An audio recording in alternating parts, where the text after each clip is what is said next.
പഠനകാര്യത്തിൽ പത്തനംതിട്ട ജില്ലയിൽ പിന്നാക്കം നിന്നുവെന്ന ശകാരമേറ്റുവാങ്ങിയ Kisumam government higher secondary school കായികമേളയിൽ മികച്ച കുതിച്ചുചാട്ടം നടത്തി റാന്നിയിൽ ശ്രദ്ധേയരായി. റാന്നിയിൽ നടക്കുന്ന ഉപജില്ലാതല കായികമേളയിൽ കിസുമത്ത് നിന്ന് 52 കായിക പ്രതിഭകളാണ് റാന്നിയിലെത്തിയത്.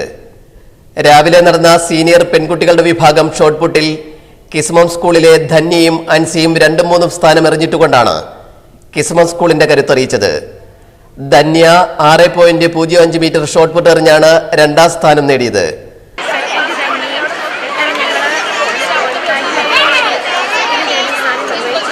അഞ്ച് 5.47 മീറ്റർ എറിഞ്ഞുകൊണ്ട് അൻസിയ 3ാം സ്ഥാനവും കിസുമത്ത് എത്തിച്ചു. കായിക അധ്യാപകനില്ലാതെ സ്വന്തം നിലയിൽ പരിശീലനം നേടിയെടുത്തുകൊണ്ടാണ് ഈ 52 കായിക പ്രതിഭകൾ റാന്നിയിൽ ശരവേഗമാകുന്നത്.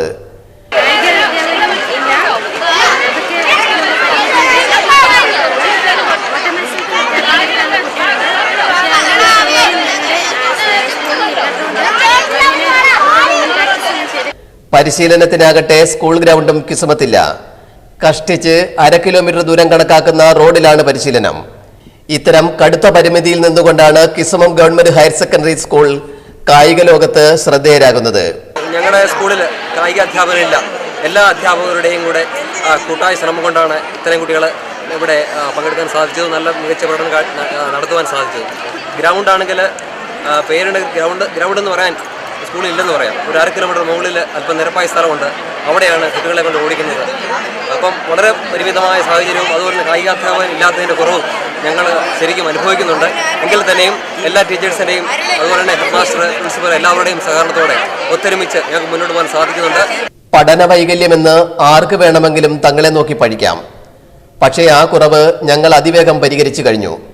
അക്കാദമിക് നിലവാരം ഇപ്പോൾ വളരെ ശ്രദ്ധേയമാണ്. പക്ഷേ ഒരു അടിസ്ഥാന സൗകര്യവുമില്ലാതെയാണ് Kisumam government higher secondary school ജില്ലയുടെ വിദ്യാഭ്യാസ വർഷത്തിനൊപ്പം യാത്ര തുടരുന്നതെന്ന് അധ്യാപിക ബിനി വ്യക്തമാക്കി. അടിസ്ഥാനമായിട്ടൊന്നുമില്ല, ബേസിസ് ഇല്ലാത്തടത്തും ഞങ്ങളിങ്ങനെ ഉണ്ടാക്കി എടുത്തുകൊണ്ടിരിക്കുകയാണ്. അതിന് തക്കതായ പരിശീലന സാമഗ്രികളോ ഒരു അധ്യാപകൻ്റെയോ അഭാവം ഞങ്ങൾക്കുണ്ട്. അതുകൊണ്ട് ലഭിക്കുകയാണെങ്കിൽ കുട്ടികൾക്ക് നല്ല രീതിയിൽ പെർഫോം ചെയ്യാൻ കഴിയുമെന്ന് ഞാൻ വിശ്വസിക്കുന്നു. തന്നെ ധാരാളം കുട്ടികളെയാണ് നരച്ചുകൊണ്ടുവരെ വളരെ സ്കൂൾ കുട്ടികളുടെ സ്കൂൾ ഫീസ് ഇനമായിട്ട് അങ്ങനെയൊന്നും ബസ്സിൻ്റെ ഫീസ് അങ്ങനെയൊന്നും വാങ്ങിക്കാൻ ഉള്ള നിർവാഹമില്ല.